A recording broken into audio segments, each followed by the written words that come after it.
So it's turned to evening, so good evening to all of you. I really regret that I don't understand any Portuguese, because it's my impression there's been some fantastic presentations this afternoon where you've been presented with a lot of information. So I might be repeating some of this without knowing it, so I apologize beforehand.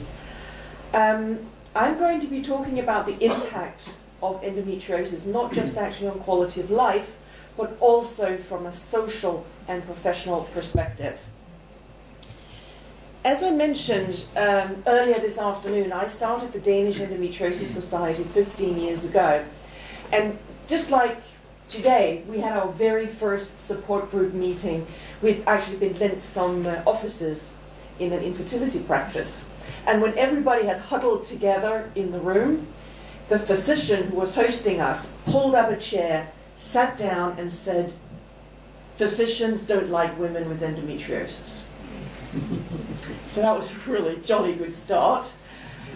He said, "We don't like you because we don't know what to do with you. You are that very, very difficult group of patients because we don't have an easy solution. So what we like to do is we'd like to put you in a box, tie it up and kind of squeeze you into the corner, and we'll get back to you when we find a solution." I wish I could stand here and say that 15 years later it has become, that we have found that solution, but I think it has become better. We know more about the disease and there are more ways in which it can be contained, yet it still does have a significant impact on our lives, doesn't it? This, I think, has pretty much been covered, which is what the disease is, so I'm not going to go into further details other than just to emphasize, today there is no known cure. There may be a cure, we just haven't found it yet. So for those of us with endometriosis, we are not just dealing with the manifestation of the disease that the physicians see. You've seen a lot of pictures today, a lot of videos, so I hope you all go to sleep well tonight and not have too many nightmares.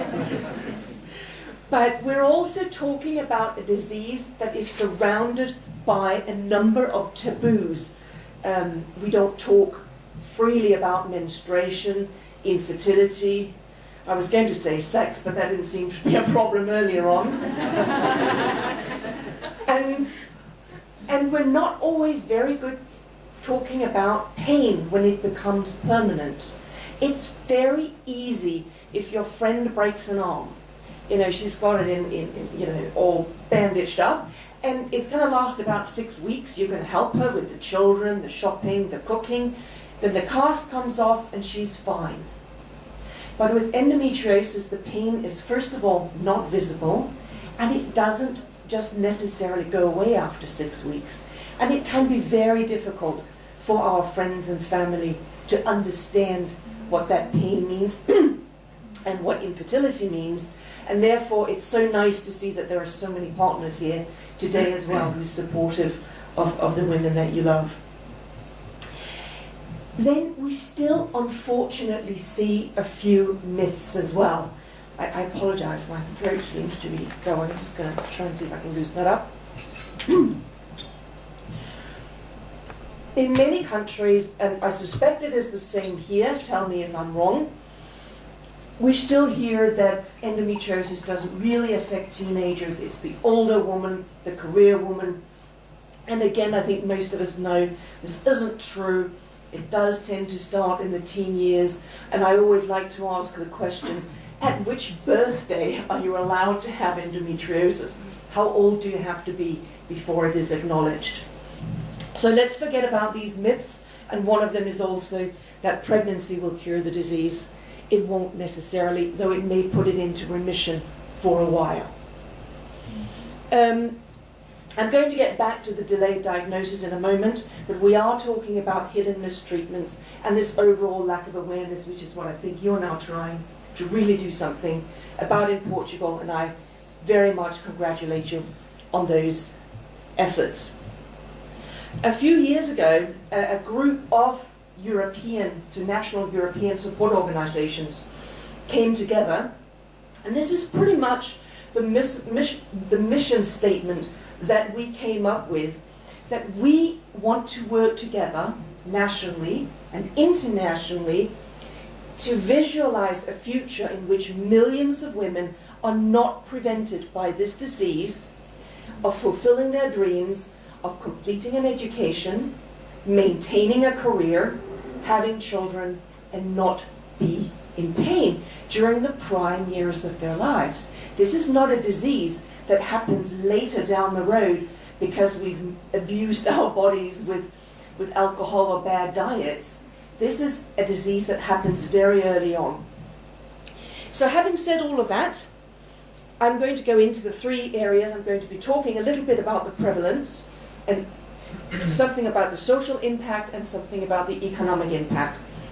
And all of the data I'm going to talk about this evening is data that we in the World Endometriosis Research Foundation and others have collected over the last 3 to 5 years to try and get a better understanding of how the disease impacts society.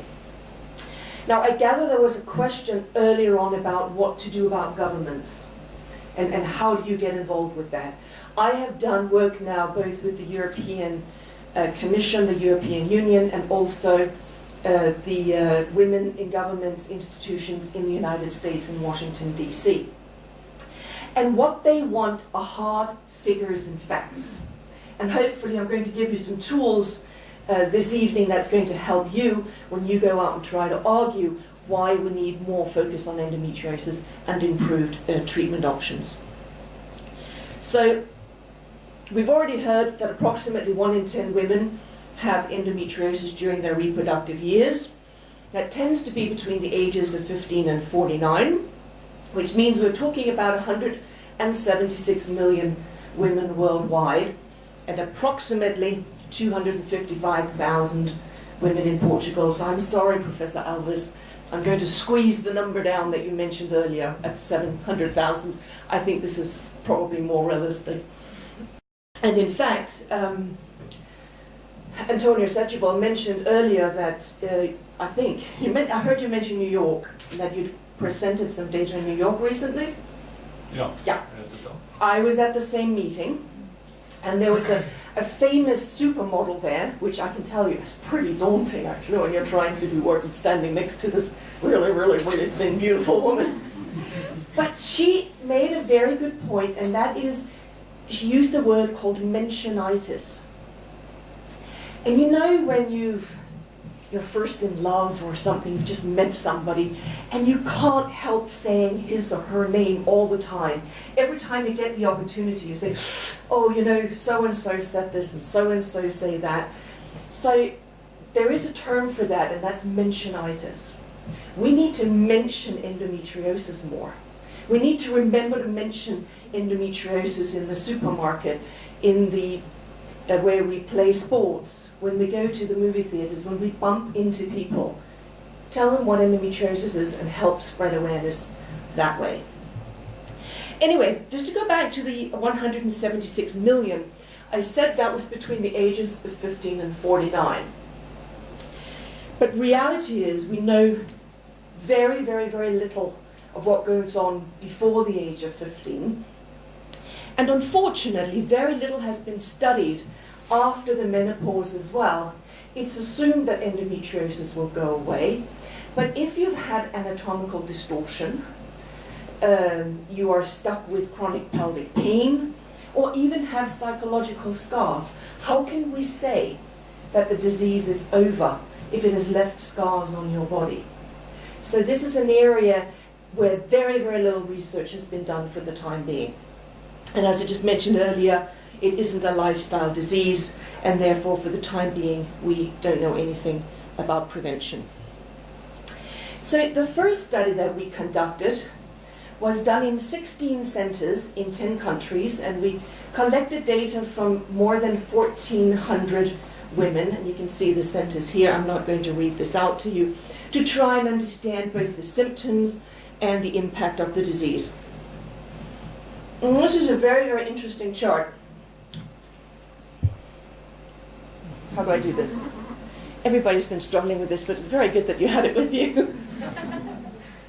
The blue column, so these women basically all presented with the same symptoms, so either symptoms of pain, infertility, or because they were going in for tubal sterilization. They had surgery, and some of these women were diagnosed with endometriosis, and some of them were not, because nothing was found. And the blue column are those that were diagnosed with endometriosis, and this gray column were those where it wasn't endometriosis, it was something else that was causing their symptoms. So we're actually comparing women with the same symptoms. And what is very, very interesting is that pain is so much greater in the women which have no infertility symptoms. And in fact, endometriosis is so much lower in those women that presented with infertility alone. So as Dr. Vincenzi, I think I caught this correctly earlier, was saying, we think about 1/3 of women with endometriosis have infertility, which actually fits very, very well here. But that does mean that 2/3 don't. And we have to look at the positive side of things here. So out of this group of women, 65% of the women had pain, and exactly 1/3 also reported infertility. It's worth mentioning that 14% of women that were diagnosed with endometriosis had no symptoms at all. And that moves us into what we suspect is that asymptomatic group, which I think was mentioned also by yourself earlier this morning. That there is a group of women out there with endometriosis that are completely asymptomatic. And the studies, our study shows 14%, and the other study that's been done shows around 22%. So, when did these women first seek help? As you can see, again, back to my point about teenagers, 64%, more than 2/3, were less than 30 years old when they first sought help for their symptoms, and they were right down to the age of 10. But, unfortunately, from when these symptoms started and until they first sought help, they were very good. It only took them 1 year.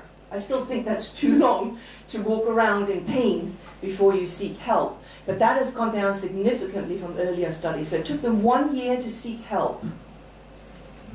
It took another 6 years before they were diagnosed. So they're walking around not only with symptoms for 7 years, but on average, I'm just hammering this point home, they had to see 7 different physicians before they got their diagnosis. And it's not, in my opinion, the diagnosis that's so important, it's being treated. So, but one has to assume if you don't have a diagnosis, you're not being treated, because otherwise you wouldn't be seeking help. So 7 years delay, 7 different physicians. Think about what this might cost society in wasted time, both from the medical point of view, but certainly also for the woman who battles issues for so long. And what was very interesting too, that when they presented with infertility, they got diagnosed and treated very quickly. It was the pain symptoms that didn't get recognized in the medical community. So painful periods, pain with sex, chronic pelvic pain, and when the periods are very, very heavy. Those were the symptoms that caused the longest delay. What was also significant is that these women had often been referred to lots and lots of other specialists rather than gynecologists with these symptoms, despite the symptoms being right here. They'd been sent elsewhere, and it was much higher in the group that were ultimately diagnosed with endometriosis than those who were not.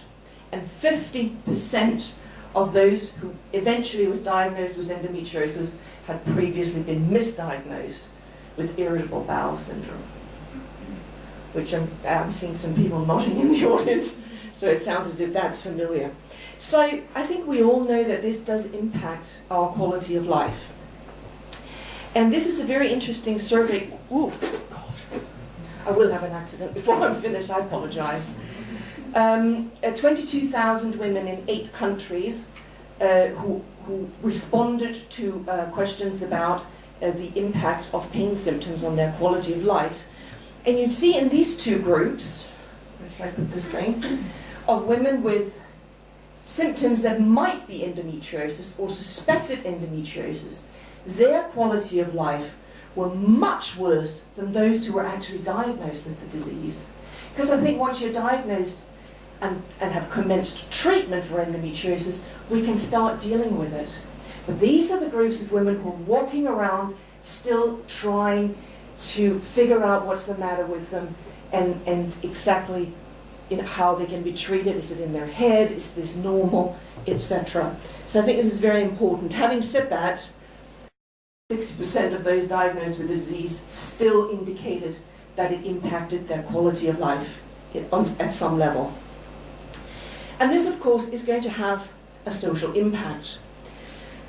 In a study where we followed up with women who had been diagnosed 15 years before, so we followed up to see how they were doing, this is a huge study and I don't have time to talk more about some of these things today, but by and large they were doing quite well on various number of therapies, and I think it was around 50% were still 15 years down the line doing well after some kind of surgical intervention. Nonetheless, half of them still told us that there had been a negative impact both on their ability to work, on their relationships, and on their social lives in this 15-year period. And that leads me to a very complicated chart, which I'm going to dwell with. I'm just going to sort of try and make a point with it. And that is when you measure quality of life using a number of tools. This one is called the short form 36, which is an international form that has been validated in a number of countries. And again, the dark blue is women with endometriosis, and the faint grey are women without. And you can see in all aspects of quality of life, we fare much worse than those with similar symptoms but don't have the disease. And this has led this particular group of researchers to start wondering whether there is something specific about the pain associated with endometriosis that we need to investigate in a different way, and not just assume that pain is pain, but that there perhaps is something else going on. And I saw a couple of pictures from this lady over here showing, cutouts of the abdomen, the amount of muscles and nerves and things that are going on down there. And there's a lot to investigate to find out what it may be that is making the pain of endometriosis so much more intense than other pelvic pain. So, and when we then started to adjust for a number of factors in this particular study, we saw that these women did have a limited role function, bodily pain, and a poor health perception, and something called a physical component summary, which I'm not going to go into now because it's going to take too long.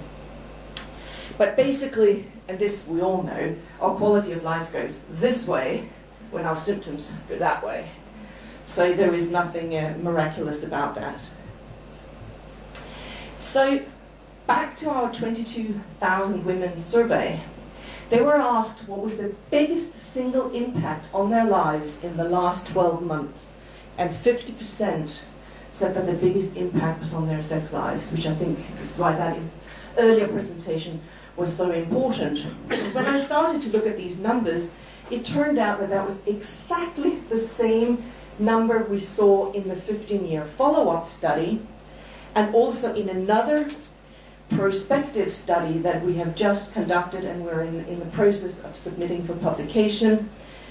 47% of the women complained about painful intercourse, but a lot of them also said that they would interrupt intercourse because of the pain, and almost 3/4 of these women would avoid intercourse altogether because they were too scared of pain.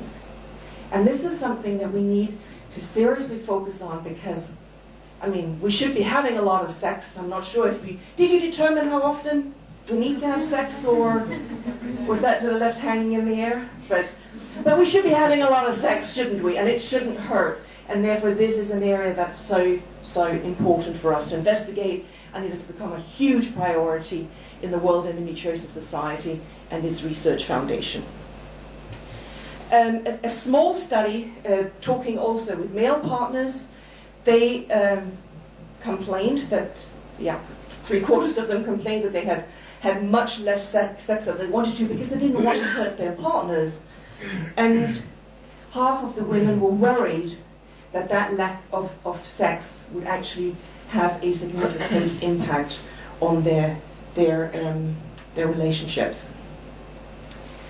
But it's not just about sex. There are two other things that are incredibly important, and that's ability to perform at school and ability to perform at work. And that leads me to my last topic, because if we can't perform at school and at work, it is going to have some kind of economic impact. And surely enough, we saw that women with endometriosis with pain symptoms compared to women without endometriosis with pain symptoms have a 38% increase in lack of productivity, losing up to 11 hours a week. Not because we don't go to work, it's not because we're calling in sick, but because the pain symptoms are preventing us from being as effective at work as we perhaps could and should be. And that has a very significant financial impact when you start looking at it. Which brings me to the last study, which is one that has literally just been published. Again, we worked with 12 centers in 10 countries, almost 1,000 women. And they were asked to fill in questionnaires every week about their drug usage, if they had seen their doctor, if they'd had to pay for help at home, all sorts of different financial aspects, and what type of procedures they had had. And this was then matched with hospital records so that the physicians could verify, yes, this person has been in, and these are the procedures that she had during this period of time. And we saw an average annual cost of €9,500 per woman with endometriosis. There are 255,000 women in Portugal with endometriosis, so I'm going to give you that number in a moment. But what was very, very interesting was that it was only a third of these costs that were actually associated with drugs and surgery, hospitalization, and various tests. 2/3 of the costs were because of loss of productivity. That is what endometriosis is costing society. Loss of productivity is twice that of direct healthcare costs, and I've estimated that to almost €2.5 billion in Portugal alone. Now imagine if we can just get a little million of that, just a little million, to do some research into understanding why endometriosis causes the pain it does and how we could perhaps treat it better. Incidentally, these costs are comparative with the cost of Crohn's disease and diabetes, two diseases that are much better known than endometriosis and are getting the research funding, which endometriosis is not. So who are we? What is it that we have to go and talk to governments about? And in fact, those in universities and healthcare institutions that decide where the euros are spent. Well, a woman with endometriosis is often in pain. She may be unable to have children, and if she hasn't been diagnosed, she may be concerned. And all of these things will affect her quality of life, her education, career, and relationships, which again has a knock-on effect on friends and family, partners and colleagues. You have to start addressing the different taboos that we're up against so that we can bring down that delay in diagnosis, that we can bring down the delay in treatment to, in fact, increase all of the women, not just those here, but those that an organization like yours now represent in Portugal. So just to summarize, 176 million women are affected worldwide. About 250,000 of those are in Portugal. We see a 7-year diagnostic and treatment delay with a visit to 7 different physicians before this happens. It is pain that is responsible for all negative health-related quality of life. Sex is a problem, but we know that already. Endometriosis accounts for a significant loss of productivity, which is twice that of direct healthcare costs. And we can actually predict these costs by measuring these women's quality of life. So we see the quality of life goes down, the costs go up. So this is what we need to focus on. So what I just wanted to conclude with is, Dr. Sedgwick suggested that I just might find a few moments to talk about what you, as an organization, which is relatively new, might want to do. So please stop me if I'm saying stuff that you're doing already or you know about already. But of course, it helps enormously to be able to speak with somebody with the same disease, because she'll understand exactly how you feel. And therefore you can start to compare things and share things, and that in itself is a huge role of an organization like this. But I think it's also important that we get facts about the disease out. What are the symptoms? How are you diagnosed? How can you get treated? And what expectations can you realistically set for the outcome of that particular treatment? You can do all of this through the internet, web pages, blogs, Facebook, informational meetings like this, printed information that you can share. But I really want to stress the factual part of it, because the danger of the internet today is that everybody's opinion is out there, and they're just flying with information that isn't always correct, and that always worries me. So if you ever want to check something, never hesitate to ask. You can play a huge role, which you've started already, with liaison, with physicians. Get them to work really hard for you, because, they want to. Well, you've committed your Saturday to this course. I think that's a very good sign. But I think it's very important that organizations like yours work very, very closely with the medical community. Perhaps think about outreach. Could you go to schools? Could you get to talk to teens about menstruation? What is normal and what isn't normal? It's not about making all these young girls ill or anything, but it's about perhaps trying to pick out those you can see are in trouble and talk to them about what they can expect in connection with their menstruation. As I mentioned earlier, sports clubs, women's organizations are places where you can do this as well. And the last thing, and this is hard work, because that's what I've been doing for 15 years, is liaising with national and regional governments. And that takes a lot of coordination and planning, and I would be delighted to work with you.